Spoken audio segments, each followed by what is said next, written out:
Everyone, ನಾನು ನಿಮ್ಮ ಕನ್ನಡ ಕೋರಿ ಪ್ರೇಮ. ನನ್ನ ಯೂಟ್ಯೂಬ್ ಚಾನಲ್ಗೆ ನಿಮ್ಮೆಲ್ಲರಿಗೂ ಆತ್ಮೀಯ ಸ್ವಾಗತ. ವೀಕ್ಷಕರೇ, ನಾನಿವತ್ತು ತುಂಬ ಹೆಲ್ತಿಯಾಗಿರೋಂತಹ ಮೆಂತ್ಯ ಮುದ್ದೆಯನ್ನು ಮಾಡ್ತಾಯಿದ್ದೀನಿ. ಈ ಒಂದು ಮೆಂತ್ಯ ಮುದ್ದೆನ ಯಾವ ರೀತಿ ಮಾಡೋದು ಅಂತ ಬನ್ನಿ. ಮೊದಲಿಗೆ ಇದಕ್ಕೊಂದು ಹಿಟ್ಟು ರೆಡಿ ಮಾಡ್ಕೊಂಡಿದ್ದೀನಿ. ಈ ಹಿಟ್ಟು ಹೇಗೆ ಮಾಡ್ಕೊಂಡಿದ್ದೀನಪ್ಪ ಅಂದರೆ, ಇದಕ್ಕೆ ಬೇಕಾಗಿರುವಂತಹ ಪದಾರ್ಥಗಳು ಏನೇನು ಅಂದರೆ ಗೋಧಿ, ಅಕ್ಕಿ ಮತ್ತು ಮೆಂತ್ಯ. ಇದನ್ನು ಯಾವ ರೀತಿಯಾಗಿ ತೊಗೊಂಡಿದ್ದೀನಿ ಅಂದರೆ, ಗೋಧಿ ಮತ್ತು ಅಕ್ಕಿ ಎರಡನ್ನು ಸಮ ಪ್ರಮಾಣದಲ್ಲಿ ತೊಗೋಬೇಕು. 1 kg ಅಕ್ಕಿ ತೊಗೊಂಡ್ರೆ 1 kg ಗೋಧಿ ತೊಗೊಳ್ಳಿ. ಒಂದು 100ರಿಂದ 150 ಗ್ರಾಮ್ನಷ್ಟು ಮೆಂತ್ಯವನ್ನು ತೊಗೊಳ್ಳಿ. ನಾನು ಮೊದಲಿಗೆ 1 kg ಗೋಧಿಯನ್ನು ತುಂಬ ಚೆನ್ನಾಗಿ ಹುರ್ಕೊಳ್ಬೇಕು. ಎಷ್ಟು ಅಂದರೆ ಗೋಧಿ ಅವಲಾಗಬೇಕು. ಆ ರೀತಿಯಾಗಿ ತುಂಬ ಘಮಘಮ ಅನ್ನೋವರೆಗೂ ತುಂಬ ಸಮಯ ತಗೊಳುತ್ತೆ ಗೋಧಿ ಹುರಿಯೋದಕ್ಕೆ. ಎಷ್ಟು ನಾವು ಚೆನ್ನಾಗಿ ಗೋಧಿ ಹುರ್ಕೋತೀವೋ ಅಷ್ಟೇ ಚೆನ್ನಾಗಿ ನಮಗೆ ಮುದ್ದೆ ಬರುತ್ತೆ, ಘಮಘಮ ಅಂತ ಸ್ಮೆಲ್ ಬರುತ್ತೆ. ಅದಕ್ಕೋಸ್ಕರ ತುಂಬ ಚೆನ್ನಾಗಿ ಗೋಧಿಯನ್ನು ಹುರ್ಕೊಂಡಿದ್ದೀನಿ. ಜೊತೆಗೆ ಅಕ್ಕಿ ಏನು ಹುರಿಯೋಂಥ ಅವಶ್ಯಕತೆ ಇಲ್ಲ. ನಾನು ಈ ಒಂದು ಮುದ್ದೆಗೆ ರೆಡ್ ರೈಸ್ ತೊಗೊಂಡಿದ್ದೀನಿ. ಕೆಂಪು ಅಕ್ಕಿ ಗೊತ್ತಲ್ಲ, ಆ ಕೆಂಪು ಅಕ್ಕಿ ತುಂಬ ಪೌಷ್ಟಿಕಾಂಶವನ್ನು ಒಳಗೊಂಡಿರೋದ್ರಿಂದ ಈ ಮುದ್ದೆಗೆ ಕೆಂಪು ಅಕ್ಕಿ ತುಂಬ ಉತ್ತಮವಾಗಿರುತ್ತೆ.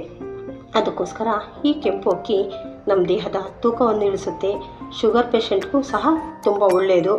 ಜೊತೆಗೆ ಇದರಲ್ಲಿ ಕ್ಯಾಲ್ಸಿಯಮ್ಮು, ಮೆಗ್ನೀಷಿಯಮ್ಮು ಮತ್ತು ಐರನ್ ಕಂಟೆಂಟ್ ಜಾಸ್ತಿ ಇರೋದ್ರಿಂದ ನಮಗೆ BPಯನ್ನು ಸಹ ಕಂಟ್ರೋಲ್ ಮಾಡುತ್ತೆ. ಇಷ್ಟೆಲ್ಲ ಔಷಧಿ ಗುಣಗಳನ್ನು ಹೊಂದಿರುವಂತಹ ಕೆಂಪು ಅಕ್ಕಿಯನ್ನು ಉಪಯೋಗಿಸಿ ಈ ಮುದ್ದೆ ತುಂಬ ಚೆನ್ನಾಗಿರುತ್ತೆ. ಜೊತೆಗೆ ನೀವು ಮೆಂತ್ಯವನ್ನು ಸಹ ಹುರ್ಕೊಳ್ಬೇಕಾಗುತ್ತೆ. ಗೋಧಿ ಮತ್ತು ಮೆಂತ್ಯವನ್ನು ಹುರ್ಕೊಳ್ಳಿ, ಅಕ್ಕಿಯನ್ನು ಹುರಿಯೋದೇನು ಬೇಡ. ಅದೇ ರೀತಿ ಹಸಿ ಅಕ್ಕಿನೇ ಹಾಕ್ಕೊಂಡು ಮಿಲ್ ಮಾಡಿಸಿ ಹಿಟ್ಟನ್ನು ರೆಡಿ ಮಾಡಿ ಇಟ್ಕೊಂಡಿದ್ದೀನಿ. ಈಗ ಇದನ್ನು ಯಾವ ರೀತಿಯಾಗಿ ಮುದ್ದೆ ಮಾಡಬೇಕಪ್ಪ ಅಂತಂದರೆ ನೋಡಿ, ಮೊದಲಿಗೆ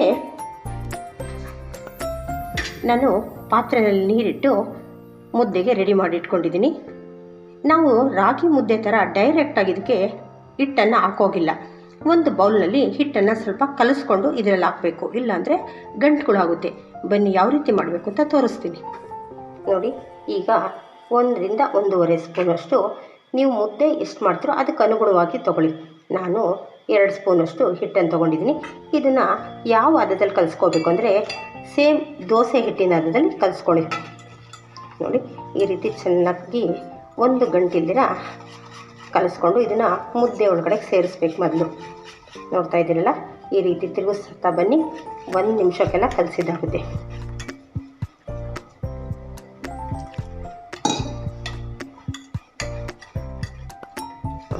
ನೀಟಾಗಿ ಒಂದು ಸಹ ಗಂಟುಗಳಿಲ್ಲ, ಕಾಣ್ತಲ್ಲ, ಕಲಸಾಗಿದೆ.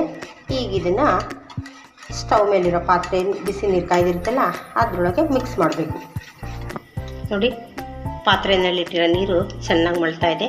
ಈ ಒಂದು ಟೈಮಲ್ಲಿ ನಾವು ಹೆಚ್ಚೇನು ಉಪ್ಪು ಬೇಡ, ಸ್ವಲ್ಪ ಮುದ್ದೆಗೆ ಹಾಕ್ತೀವಲ್ಲ ಅಷ್ಟು ಉಪ್ಪನ್ನು ಸೇರಿಸಿದ್ರೆ ಸಾಕಾಗುತ್ತೆ. ಈ ಉಪ್ಪನ್ನು ಸೇರಿಸಿದಾದ್ಮೇಲೆ ನೋಡಿ, ನಾವು ಕಲಸಿಟ್ಕೊಂಡಿದ್ದೀವಲ್ಲ ಅದನ್ನು ನಿಧಾನವಾಗಿ ಇದರೊಳಗಡೆ ಸೇರಿಸೋಣ.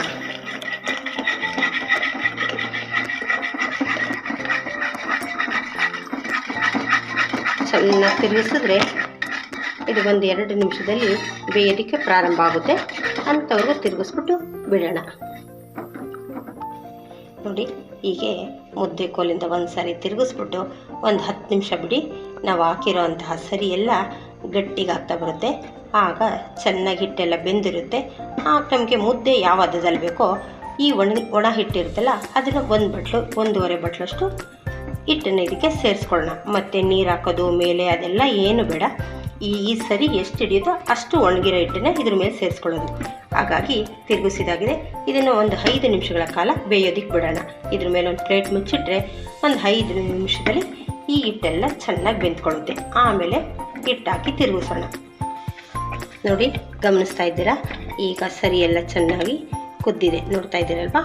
ಈ ಒಂದು ಸಮಯದಲ್ಲಿ ನಾವೇನು ಮಾಡಬೇಕು ಅಂದರೆ, ಈ ಉಳಿದಿರೋ ಹಿಟ್ಟಿರುತ್ತಲ್ಲ ಅದನ್ನು ಈಗ ಇದಕ್ಕೆ ಸೇರಿಸ್ಬೇಕು.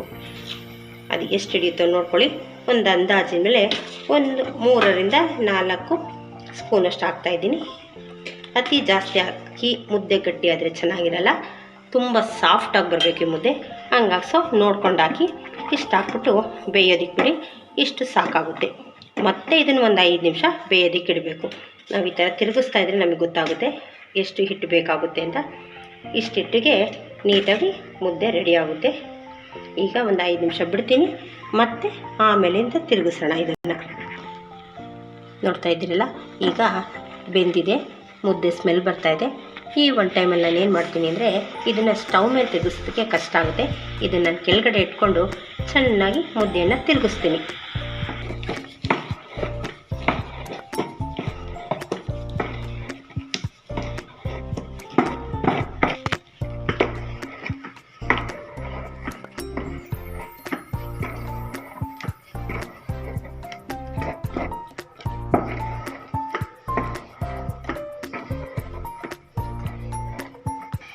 ನೋಡ್ತಾ ಇದ್ದೀರಲ್ಲ, ಚೆನ್ನಾಗಿ ನಾನು ಕೆಳಗಡೆ ಇಟ್ಟು ತೊಳೆಸ್ಬಿಟ್ಟು ಮತ್ತೆ ಸ್ಟವ್ ಮೇಲೆ ಇಟ್ಟಿದ್ದೀನಿ.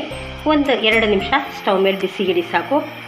ನೋಡಿ ಎಷ್ಟು ಸಾಫ್ಟಾಗಿ, ಕೈಗೆ ಸ್ವಲ್ಪ ಅಂಟಲ್ಲ, ಚೆನ್ನಾಗಿ ಬೆಂದಿದೆ ಮತ್ತು ಅಷ್ಟೇ ಮೃದುವಾಗಿದೆ, ಗಟ್ಟಿನಿಲ್ಲ ಮತ್ತು ನೀರು ಸೇರಿಸೋ ಹಾಗಿಲ್ಲ. ಅದಕ್ಕೋಸ್ಕರ ಈ ಒಂದು ಕನ್ಸಿಸ್ಟೆನ್ಸಿ ನಿಮಗೆ ಬೇಕು ಅಂದರೆ ಹಿಟ್ಟು ಹಾಕುವಾಗ ನೋಡಿಕೊಂಡು ಸರಿಯಾದ ಪ್ರಮಾಣದಲ್ಲಿ ಹಿಟ್ಟನ್ನು ಹಾಕಿ. ಈಗ ಇದನ್ನು ಮುದ್ದೆ ಮಾಡ್ಕೊಳ್ಳೋಣ. ಚೆನ್ನಾಗಿ ಬೆಂದಿದೆ. 1 ನಿಮಿಷ ಸ್ಟವ್ ಮೇಲೆ ಇಡಿ, ಬಿಸಿಯಾಗಿದ ತಕ್ಷಣ ತೆಗೆದು ಮುದ್ದೆ ಮಾಡ್ಕೊಳ್ಳೋಣ. ನೋಡ್ತಾ ಇದ್ದೀರಲ್ಲ, ರುಚಿಕರವಾದಂತಹ ಮೆಂತ್ಯ ಮುದ್ದೆ ರೆಡಿಯಾಗಿದೆ. ಇದ್ರ ಜೊತೆ 1 ಸ್ಪೂನ್ ತುಪ್ಪ ಹಾಕ್ಕೊಂಡು ತಿಂದರೆ ಇದ್ರ ರುಚಿನೂ ಅದ್ಭುತವಾಗಿರುತ್ತೆ ಮತ್ತು ಆರೋಗ್ಯಕ್ಕೂ ಅಷ್ಟೇ ಒಳ್ಳೆಯದು.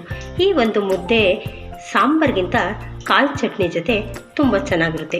ನೀವು ಒಮ್ಮೆ ಈ ರೀತಿಯ ಕಾಯಿ ಚಟ್ನಿ ಮಾಡಿ ಮುದ್ದೆ ಮಾಡಿ ಇದ್ರ ಟೇಸ್ಟ್ ಹೇಗಿತ್ತು ಅಂತ ಕಮೆಂಟಲ್ಲಿ ತಿಳಿಸಿ. ಇನ್ನಷ್ಟು ಹೆಲ್ತಿ ರೆಸಿಪಿಗಳನ್ನ ಮಾಡ್ತಾ ಇರ್ತೀನಿ, ನೋಡ್ತಾ ಇರಿ. ಲೈಕು, ಶೇರು, ಕಮೆಂಟ್ ಮಾಡೋದನ್ನ ಮರಿಬೇಡಿ. Thank you.